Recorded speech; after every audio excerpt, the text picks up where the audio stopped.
Okay, so I want to welcome everybody. Very gratifying to see so many of you come out.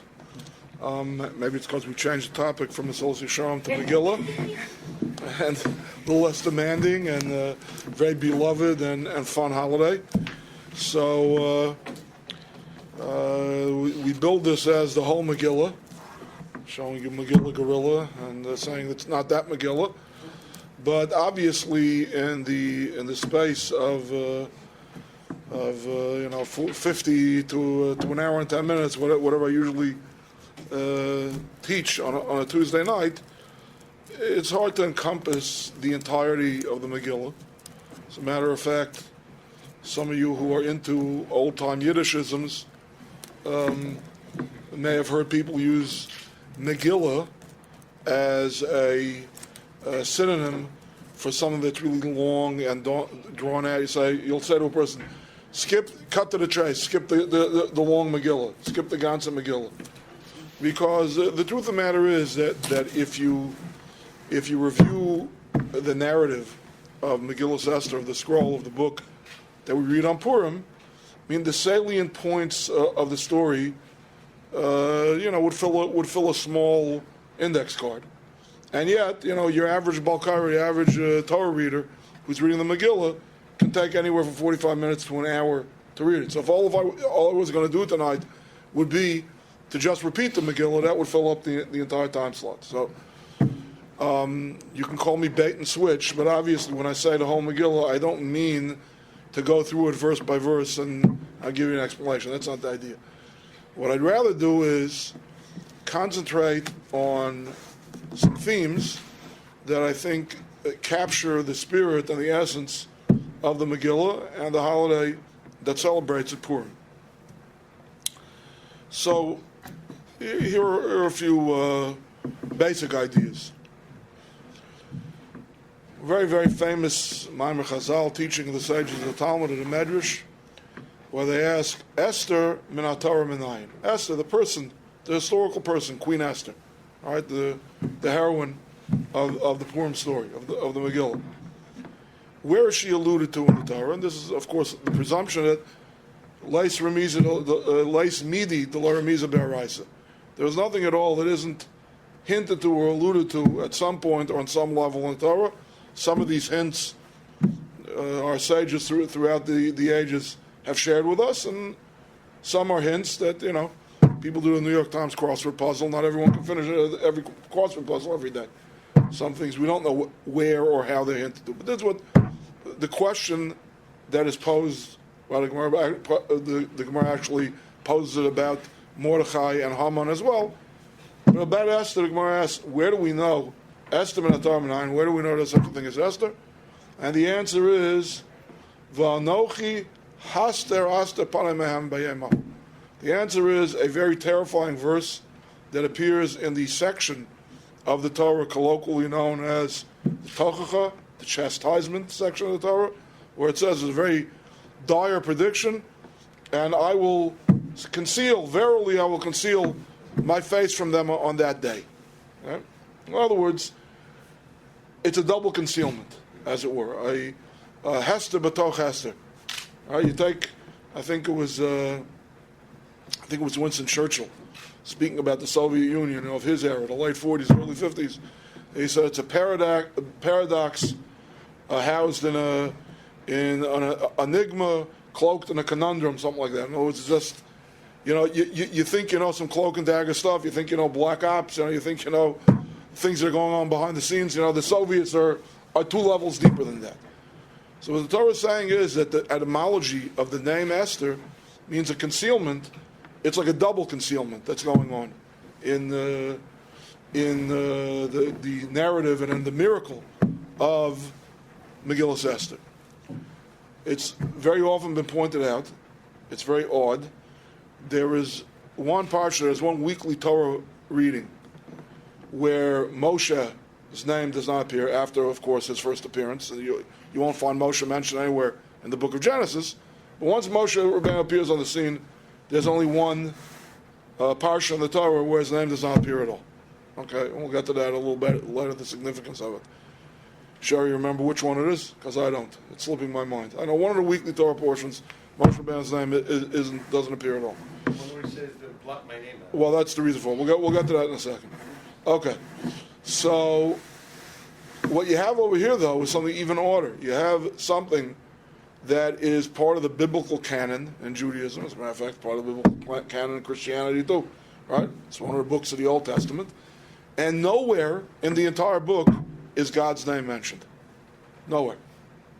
Okay, now we have a Kabbalah, we have a tradition from the Vilna Gaon that wherever it says Hamelech, the king, okay, without specifying, where it doesn't say Hamelech Achashverosh, the king Xerxes, just says Hamelech, the king, generically, that's a reference to God and not to the flesh and blood king Achashverosh. That may be so, but God's name overtly does not appear anywhere in the entire book. The very words, Megillas Esther, I think this is the Bnei Yisrael, I'm not sure who first came up with this remez. Esther, like we said, the etymology of the woman's name means to hide or to conceal. And the word Megillah, a Megillah can mean a scroll, a Megillah can mean a long narrative, but it's also, in its root, etymologically, it's related to the Hebrew word for revelation. Okay? Gilui Shechina, said in the Haggadah, right? The night of the Seder. Zu Gilui Shechina. This is the appearance of God's divine indwelling. Okay? Gilui Arayas, the uncovering of nakedness, the Torah sex morality, is referred to collectively as Gilui Arayas, uncovering nakedness. Okay? Legalos means no, that's galus. This is Gilui or legalos. Okay? Great tzaddik and great saintly people, we say, they're zocha to Gilui Eliyah, they merit being revealed to by Elijah the prophet. All right, so a Gilui means an uncovering and a revelation. So Megillas Esther could be translated as the scroll of Esther, but could also be translated as the revelation of the concealed thing. That's a major theme over here. Okay.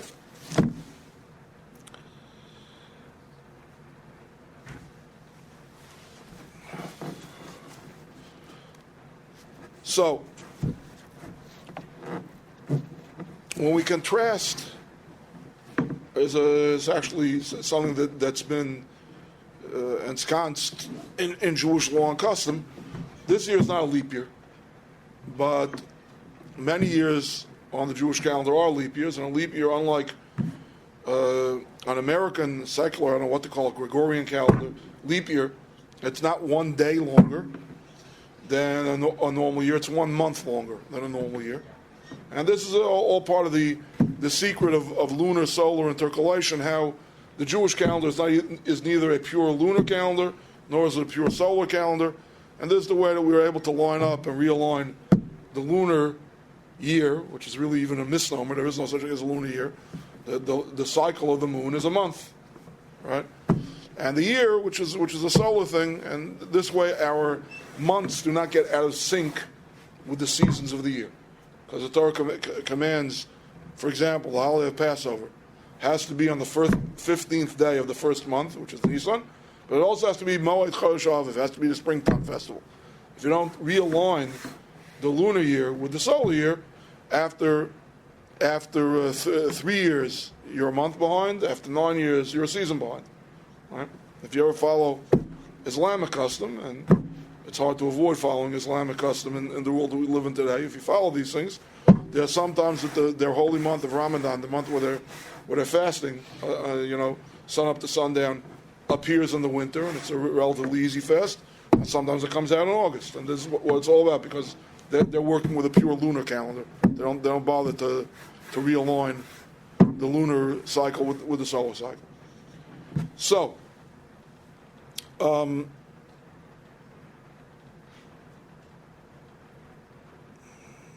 where do I want to go with this? I don't even remember. Oh yeah. So when we realign, and our system for realigning, like I said, has to do with when and how often to institute a leap year. We add a whole month, and the month that we add is called Adar Sheni. It's the second Adar. Adar is the month in which the holiday of Purim appears. So we had another month intervening between the first Adar and the month of Nisan in which Passover comes out. And the Talmud asks, why do you do it? I'm sorry. In such a year, when do we celebrate Purim? In the first Adar and the second Adar? The second Adar.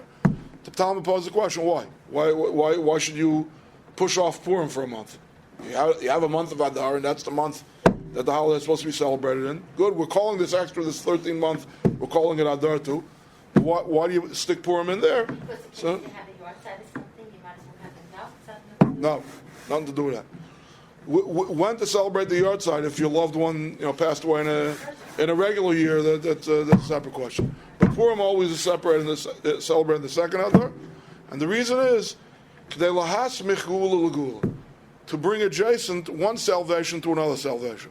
Purim is a holiday of salvation. Passover is a holiday of salvation. There shouldn't be a month intervening, an extra month that is intervening between the two. That's why Purim is pushed off to the second Adar. So that's the comparison. Here's the contrast. Okay, the salvation that came about in Passover is a salvation that depends on open miracles, and through open miracles, a very clear, if you will, manifestation of God, and how God supersedes nature, and how God intervenes in human affairs. Right? 10 plagues, slaying of the firstborn, getting a nation of that size to make a mass jailbreak out of what was basically a country, a nation, an empire, whatever you want to call it, that was a maximum security prison, sustaining in a desert a nation like that, crossing the Red Sea, parting the Red Sea collapsing back on the Egyptians. Day after day, month after month, event after event, we're talking miracles. Okay, you can choose to believe that they occurred, you can choose to not believe they occurred, but the Jewish tradition and our narrative is there's open miracles going on. Whereas, when you come to Purim, okay, there's no phantasmagoric pyrotechnics, there's no opening up of the skies, there's no opening up of the seas, there's no, Mordechai flying around with a cape like Superman, none of that, okay? If you did not have the inside story from the sages of the Medrash and the Talmud, you would say that this reads like a good potboiler, like a good, you could substitute some of the names and some of the dates and some of the locations, and you say this is good political intrigue with dangerous liaisons, with the things that Shakespeare wrote about, that the kind of stuff that has repeated itself throughout history. And that too, in a certain sense, it's the laws of political nature, the laws of human nature, nothing miraculous going on. So, Jewish tradition, I think it starts already in the Talmud, coined the phrase to illustrate the contrast between Passover and Purim.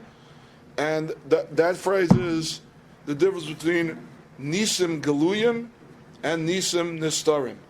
Now, I know not everyone in the room is literate in Hebrew, but alliteratively. Do you hear the words Megillah Esther in there? Nisim Galuyim, Megillah, okay? Nisim Nistarim, Nistar, Esther, right? Pesach, Passover, that Geula, that salvation was Nisim Galuyim, open, revealed miracles. Okay? Purim, it's also miraculous, very miraculous. But the miracles are covert. The miracles are nistarim.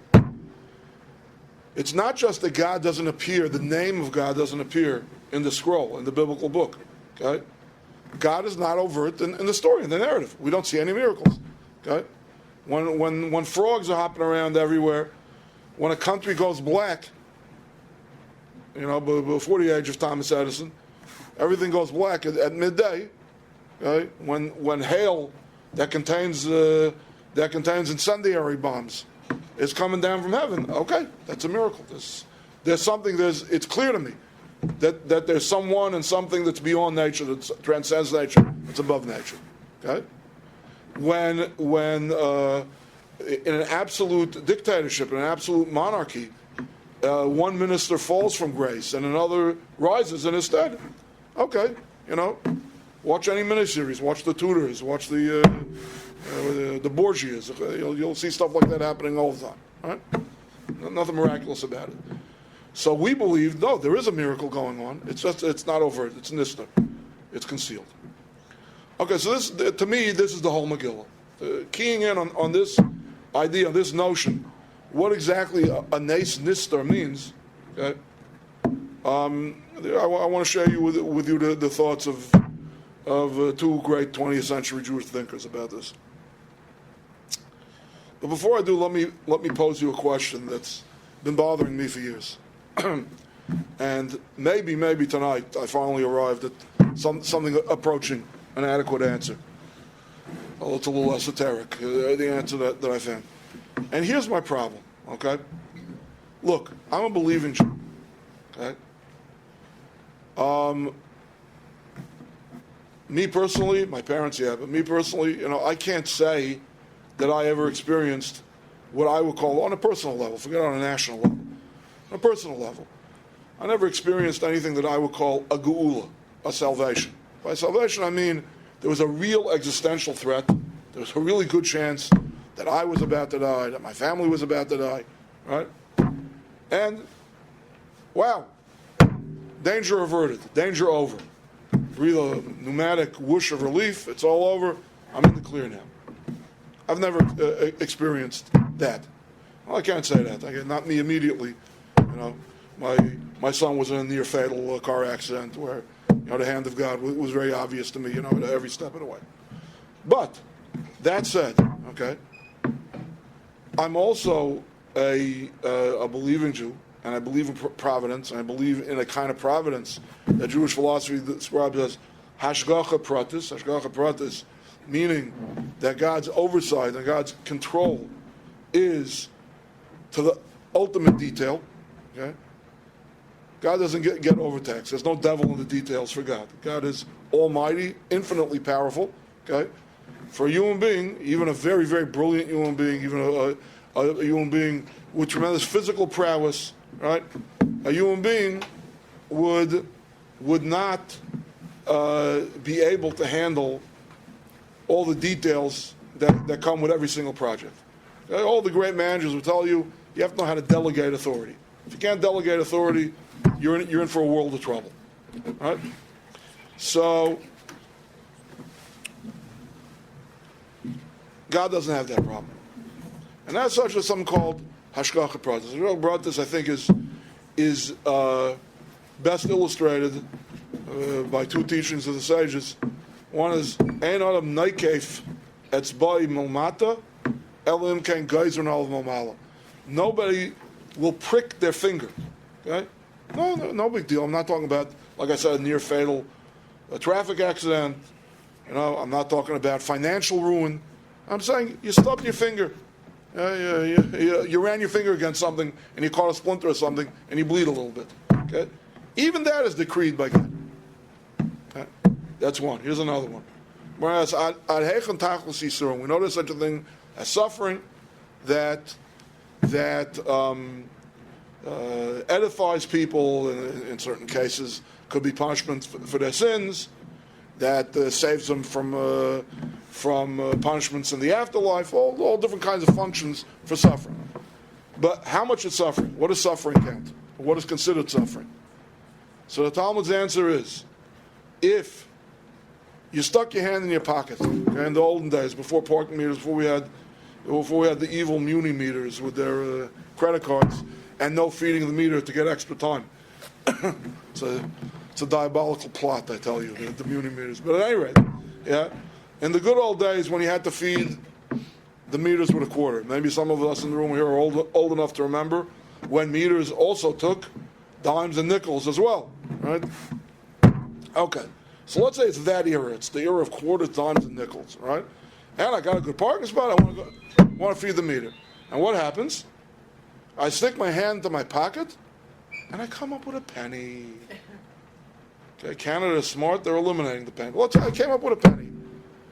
So I look at the coin for a second. Darn it. I stick it back in my other pocket. I fish around in my pocket again. This time I try to feel a little bit more, the face of the coin. Okay, now I got myself a quarter. Okay? That infinitesimal frustration the extra 2 seconds that it took you, okay, to get the corn that you needed, that's also considered suffering. That did not escape divine providence. God noticed that. And it goes on the ledgers as well. Okay? So, whether I experienced a geula, whether I experienced a salvation or not, okay, I'm at least in theory, at least I pay lip service to this belief that God is intimately involved and behind the scenes of every single thing that happens to me, large or small, good or apparently not so good. Right? So here's my question. What is the difference between hashgacha pratis, divine providence, okay, God standing behind nature, and what you call a nes nister? I mean, the fact that it has a happy ending? As long as no laws of nature are abrogated, why do we have two terms for that? To me, it would seem that every manifestation of divine providence, you want to call it a nes nister? I mean, a nes, miracles have to do with gula, have to do with salvation. And again, if you have an abiding faith that all's well and ends well, and ultimately things are going to end well, so isn't everything a nes nister? What's the difference exactly between the humdrum workaday workings of divine providence and, like I said, this terminology, what we call a nes nister, a hidden miracle? Yes, Talia has an idea. There is a book.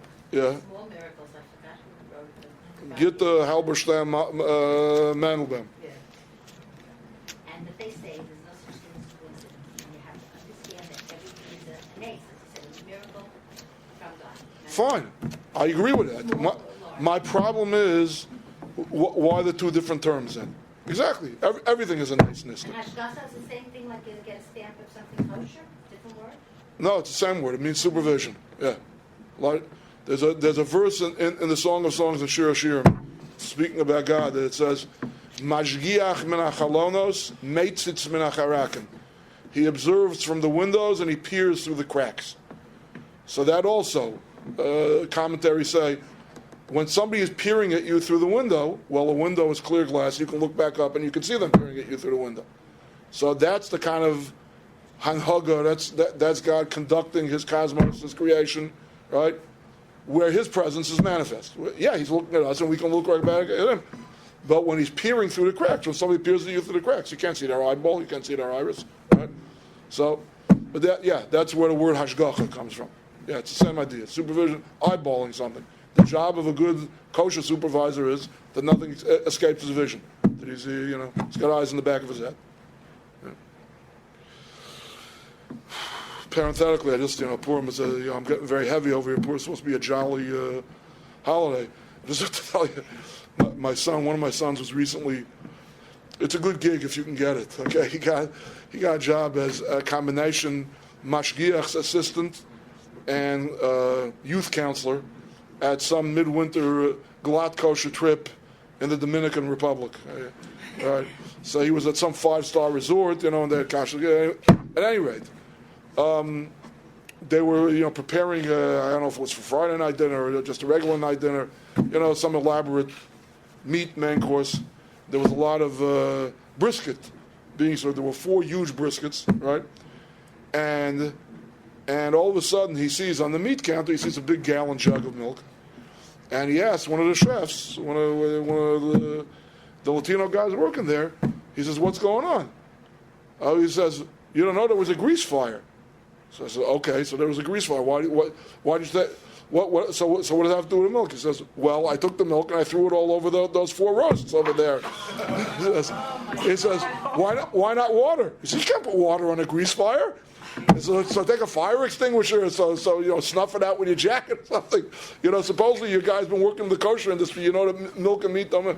And my son told me, had his back been turned 2 more seconds, the guy was about to take the jug of milk and put it back in the fridge. He didn't see him throwing the milk, on the roast, and the guy fessed up. So anyway, this is why some rabbis are very down on the whole Passover at hotel industry. Like, your own kitchen, it's a lot easier to know 100% what's going on.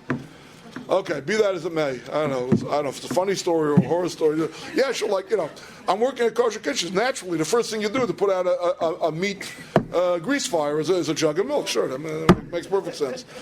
Anyway. if what? Yeah, baking soda or whatever, a fire extinguisher, something. No. Between life and death, so they have to- What? Between life and death, they have to use. That's right. What's going to happen if we don't get our brisket tonight, right? The brisket burns. It is a matter of life and death, absolutely. Anyway, be that as it may. Okay, getting back from the ridiculous back to the sublime. But yeah, hashgacha, yeah, it's the same root. You're going to come to the same thing. Okay. So first, let me share with you an idea of my Rosh Yeshiva, the Colonel of Rach, my Yeshiva Dean Rav Hutner, something that he says in his book on Purim. And he's working with the Chazal. It says as follows. There's a verse in the Psalms that says, V'rohu kol avtzei haaretz es Yeshua es Elokeinu. The ends of the earth will all observe the salvation of our Lord. And the Talmud asks the question, when was this? When was this verse in the Psalms fulfilled? It doesn't say V'ro kol say V'ro kol haaretz or V'ro kol amei haaretz. The whole earth, the whole world will see, all the nations of the world will see. It says V'ro kol avtzei haaretz, the ends of the earth. The ends of the earth will see Yeshua Elokeinu. So the Talmud answers in the days of Mordechai and Esther, meaning the Purim story. When the Purim story happened, that's when this prophecy in the Psalms will fulfilled, that the ends of the earth, and my emphasis here is on the ends of the earth, will see the salvation of our Lord. Okay, so Rav Hutner is out to explain the meaning of this particular teaching of the Talmud. What's the connection between the ends of the earth and the story of Purim? Okay, so we have to relate a few prefaces before you can understand what he's going to say. Okay, preface number one. There, as he used to say, as he used to quip, he says, there's no Switzerland in spirituality. Okay, in geopolitics, there's a Switzerland. Switzerland is officially neutral. Switzerland has not had a war, I don't know, in like 10 centuries. I don't know, it's a ridiculous amount of time that there's been no hostilities. World War I, Switzerland was a non-combatant. World War II, Switzerland was not involved. Switzerland is the land of neutrality, right? So I could think as follows, and many people do have this mistake. They say, look, I eat matzah the night of Pesach, that eating is a mitzvah. I eat pork anytime, or let's say, let's make it time-bound and make it a little bit easier. Okay, I eat on Yom Kippur, that's an avera. Okay, I eat breakfast tomorrow morning, that's neither here nor there. I mean, assuming that the food is kosher, right? It's not a mitzvah and it's not an avera. It's nothing. It's neutral. It's Switzerland. It's neither here nor there. Okay? So the Hebrew terminology for those things are, there's a mitzvah in consonance with God's will. There's an avera, a sin, countermanding God's will. And then there's divrei rishus. Divrei rishus, things that are permissible. They're permitted. You don't have to do them. God's not commanding you to do them, and God's not prohibiting you from doing them. That's called divrei rishus, things that you have permission to do. However, really, the whole idea of divrei rishus is an illusion. Why? Because, and this is the first siman in Shulchan Aruch, the very first chapter in the Code of Jewish Law, concludes with this mandate for all Jewish people. Shekol ma'asecha yiyu l'shem shemayim. Shivisi Hashem al negdi samid, zek lagol b'tayra, shekol ma'asecha yiyu l'shem shemayim. The Lord is before my eyes constantly. A verse from, I don't know where, which one of the prophets. Very often you see it emblazoned on the Holy Ark, in the front of shuls, or on the Amud, where the Chazan davens. Shivisi Hashem al negdi samid, God is before me at all times. That verse teaches you, Shekol ma'asecha yiyu l'shem shemayim. All that you do should be for the sake of heaven. Which means, okay, if I'm eating breakfast on a Wednesday morning, okay, well, obviously, I got to make sure the food is kosher, or that's already an avera. That's not. I understand that that's not morally neutral. I understand that that's morally negative. But assuming everything is kosher, okay, are you eating moderately? Are you overeating? Are you undereating? Are you hurting yourself? Have you fallen prey to anorexia? Okay, portion control. Do you have the right portion? Right? Do you have the right balance of food? Okay? God is concerned about that. God is concerned that you should keep up your health to the max as much as you're able. Obviously, there are people who eat right and diet right and exercise properly, okay, and still contract some fatal disease and die very young. And there are smokers who die in bed at 95. It happens, but that's not the way to smart money bets, right? So, am I eating healthy? That's number one. Assuming that you're eating healthy, okay. Number two,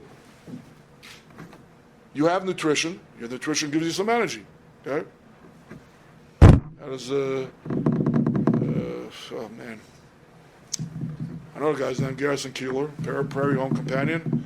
He talks about powder milk biscuits and what they do for you. But the idea is, okay, you have nutrients, and now you have the kaiches, you have the power, you have the energy to take on the day, to do what you have to do. Right? How are you going to spend your day? Are you going to spend your day carousing? Are you going to spend your day in Atlantic City gambling? On the stock market gambling? I don't know which one is better, which one is worse. Right? Are you going to spend your day productively? Are you going to take that energy that you used and use it to study Torah, to worship God at shul, to do interpersonal mitzvahs, to be kind to other people, right? Or are you going to take that energy and use it later for things that are morally negatively charged? And this is true about the way a person eats, the way a person sleeps, the way a person conducts business. Again, you can be doing everything that with good business ethics and good business morality, right? But maybe you're irascible and you're nasty to people, and and you're a cutthroat competitor, assuming that's allowed under the law, right? When you sleep, when you eat, when you exercise, okay, in your interpersonal interactions, is it bringing greater glory to God or is it defaming God? Kol ma'asech l'shem shamayim. Even if it's not a clear-cut mitzvah or an avera, everything that you do, ideally, okay, should be l'shem shamayim. Should be for the sake of heaven, for the greater glory of God, for want of a better term. But here's the thing, okay? When a guy, or a gal for that matter, eats their matzah and drinks their 4 cups of wine the night of Passover, that's overtly amiss. Anyone who's familiar with Jewish tradition, okay, can look at the activity, and it's overt. Why are you doing this? And why are you doing this tonight? Okay? You may love panini bread. You may love, bagels. Why are you eating matzah tonight? I understand you're doing it because you were commanded to do so. The night of the 15th of Nisan, it's a mitzvah. It's God's will that you should eat. That's why you're doing it. Right? You eat on Yom Kippur. That's an overt no. Anyone who sees you and goes, oh, the old story they say, the rabbi in the shtetl calls on a guy, the tongues are wagging about. The guy eats on Tzum Gedai. I don't know how many of you are familiar with this. There is a warm-up fast. Okay, the day after Rosh Hashanah, just a week before Yom Kippur, is also a fast day. It's not obviously anywhere near the same level of Yom Kippur. It's a rabbinic fast, and it's a fast. It's the yahrzeit of the last under the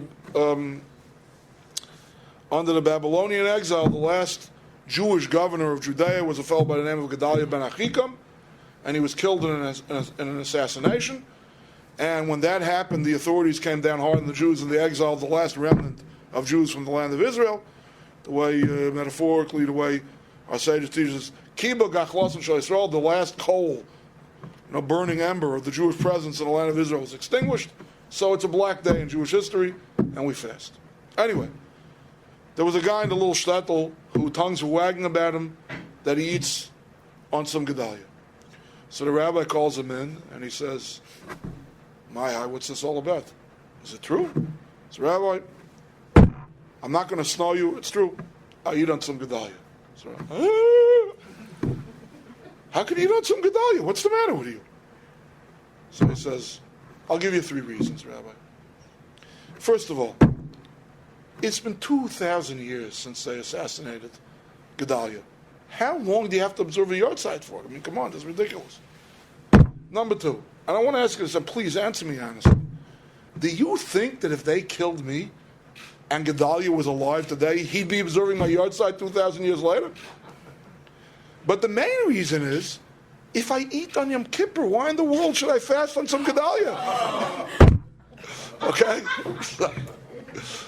So, anyone, maybe he was a little bit more discreet about his eating on Yom Kippur. But obviously, in the shtetl, where every Jew was observant and every Jew fasted on Yom Kippur, you see somebody eating on Yom Kippur, you know they're sinning. Right? So those two activities are overt. They're in your face. Right?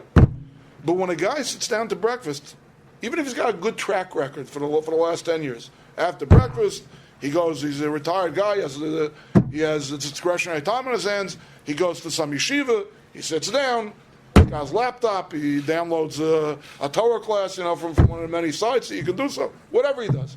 Guy's learning Torah, and then he davens mincha in the yeshiva, and then in the afternoon he goes and he visits sick people in the hospital, let's say, for an example of Gemilas Chasadim. Very good. But when I'm watching him eat breakfast, I don't see that. I don't know that that's how he's going to use the energy. I don't know when he went to sleep last night. Maybe he said the nighttime Shema before falling asleep, very nice. The bedtime Shema, I should say, right?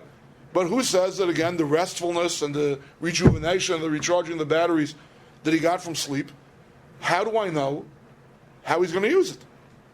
Or how she's going to use it? The answer is, you don't know till the last chapter of the day is written.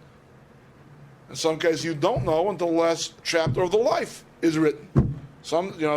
I'm using very basic things: meals, sleeping, recreation. Yeah, a person could have a long-term project. Right?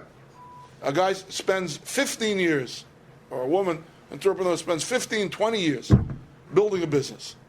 Right? Making it rich. One branch is not enough. I need to have 5 locations. 5 locations is not enough. I have to start franchising. Faceless, right? What are they doing it for? Okay, so some people, after 5 years, they'll buy a home in the Hamptons. After 10 years, they'll buy their own private Learjet, right? And some people, after 5 years, they'll build a hospital. After 10 years, they'll endow a university. After 20 years, they'll endow a yeshiva. Whatever they'll do, right? So again, sometimes it's not so obvious at the end of the afternoon or at the end of the day. Sometimes it's more like at the end of the life. Okay?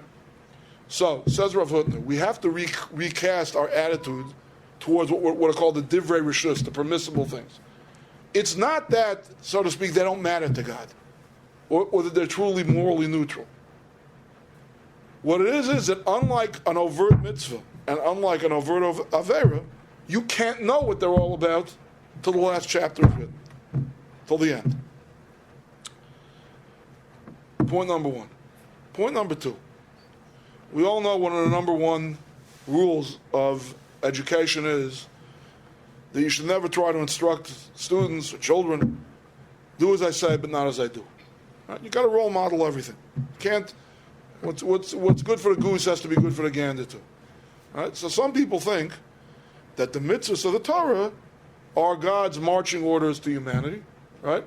God is God. Human beings are human beings. God does His thing. We have to do our thing, and never shall the twain meet. I'm God. You're just a claymation animation that I made. I should behave like you. Yeah? The prophet says, my thoughts are not your thoughts, your ways are not my ways, so saith the Lord.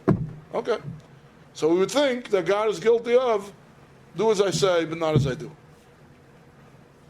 But the truth of the matter is that verse in the prophet Isaiah aside, that's not how it works. The Rambam Maimonides writes very clearly that the covenant was made with Abraham because God foresaw that he and his household after him would observe the way of God. The way of God, says Maimonides very clearly, is the road, is the track that God treads himself. In other words, all the mitzvahs of the Torah are things, as it were, that define God. They're not just our marching orders. You would think, again, to belabor the metaphor, in a military hierarchy, the general and the buck private have to do different things. Yeah, in a larger sense, we're all fighting the war. We're all fighting the same war. We're both soldiers in the same army. Okay, but what I have to do to fight the war and what you have to do to fight the war are completely different. On one level, again, that's true between God, between the Supreme Commander, and between us. But on another level, no. God is doing what we are doing. Certainly when we think about the loving kindness part of the Torah, we say about our job to be imitado there, that we should walk in the ways of God. Mahu chanun, as He is merciful, you should be merciful. As He is slow to anger, you should be slow to anger. As He is forgiving, you should be forgiving, and so on and so forth. Right? But the Gemara, the Talmud goes so far as to say as follows: Tefillah demare alma maksiv. The phylacteries of God. What's written in the phylacteries of God? What? God has a head. God has arms. God has. What do you mean phylacteries? Phylacteries are these leather boxes that you put on your head and on your arm. What does it mean? Forget about what's written in them. Who says that God has phylacteries? Who says it? The Talmud says it. I don't know exactly what it means. It's an anthropomorphism. And the answer is even more telling. What does it say in God's tefillin? The Gemara says, it says in God's tefillin, Mi ka'amcha Yisrael goy echad baretz. Who is like unto your nation Israel, one nation on earth?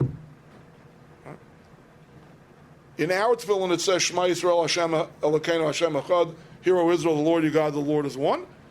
And in His tefillin, it talks about our oneness. Our tefillin talk about His oneness.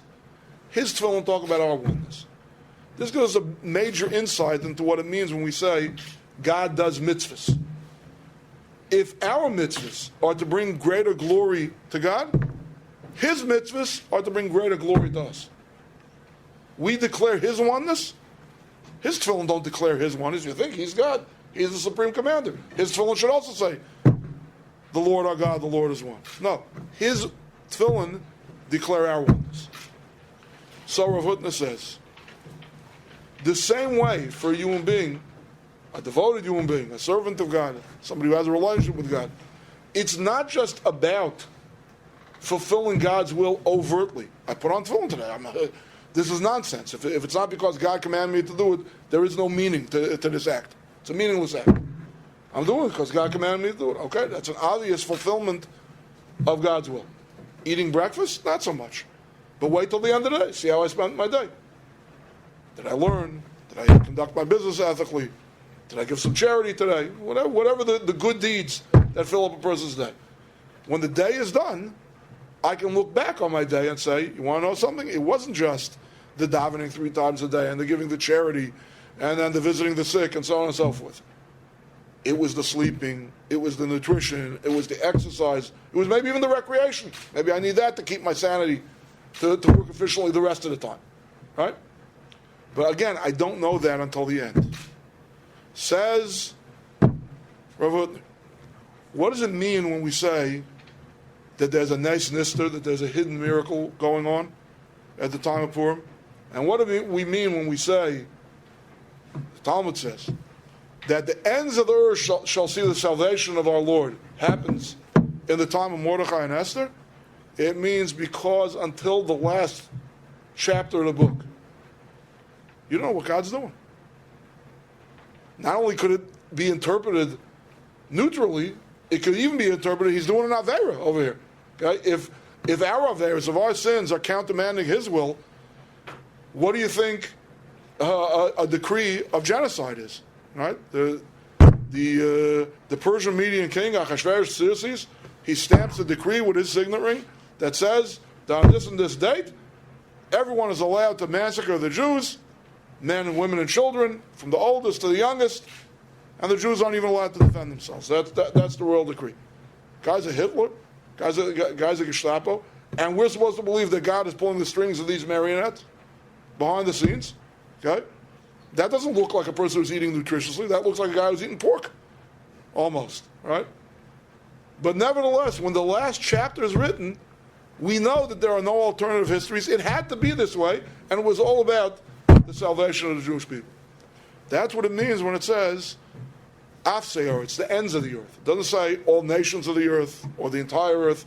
It's at the end. It's only at the end that you can look back with hindsight, that's 2020, and see how everything was L'Shem Shamayim.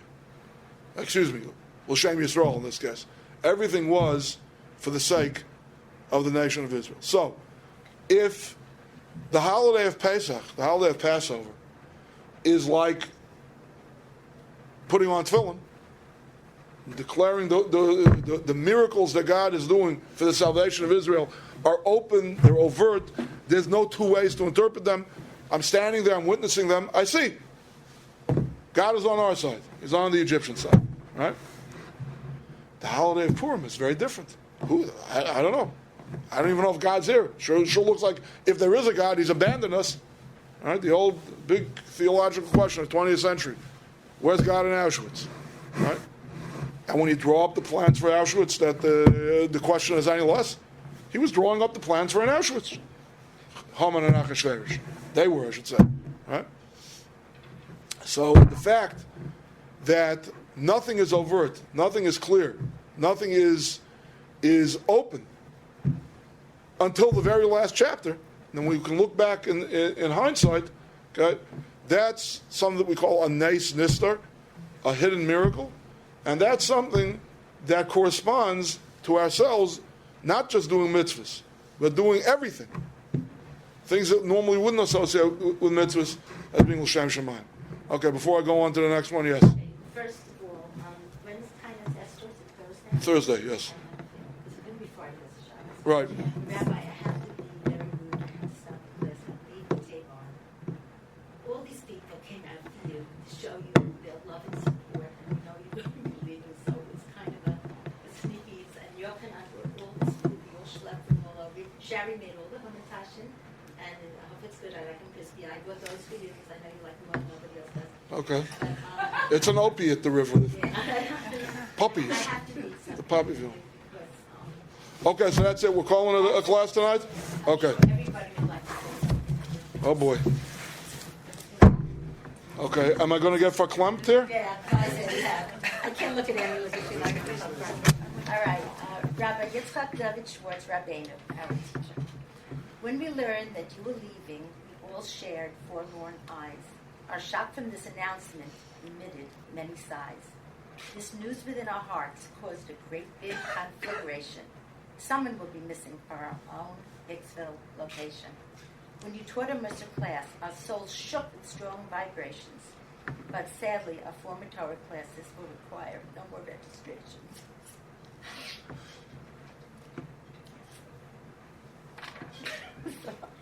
Your foreign accents and warm humor brought laughter without vacillation. Your myriad references recited with their Talmudic quotation, only subject to your spirited interpretation and transformation. Please continue teaching in that special way you do. And when you travel back here again, we'll all be waiting here for you. Mazel tov in your future endeavors. It was written by Shari and me, with the hearts and souls of all of us at the Hicksville Center. Thank you. It's a miracle, Purim. It's a miracle that we had a chance to be with you. And thank you, Yochanan, for all the food. Go eat. Okay. Wow. Wow. We all came out for you tonight. Only one is missing. Good came and sacrificed something. You can put it in the song wall. I was going to frame it. I didn't have time to go, and I will frame it and send it to you. It's fantastic. I sum all of my books out just Okay, I don't know. You know, I wasn't. I wasn't preparing a farewell speech. well, we made everyone come out now. I made everyone come. Rain, snow, as it will come. And this is from all of us, not just from me. Oh wow. I think it's us. Let's see. This is supposed to be a picture. It's Biradar, did I say it right? 219 and